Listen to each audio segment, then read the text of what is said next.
鍾小姐問我哋唱兩首歌，第一首係《能撐舊時夢》。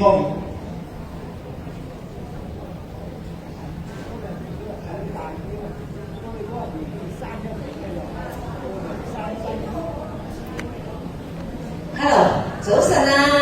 又見到我哋啲好親愛嘅街坊，做咗10年代嘅歌你先。其實今日好難聽，好掛住你哋，係有得住喎。好彩咧，呢啲工作俾人哋拉好遠。多謝 Kelly。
先佢啦，其實佢喺好遠嚟坐過幾鐘頭車，一見到即刻紅雨飛車過嚟。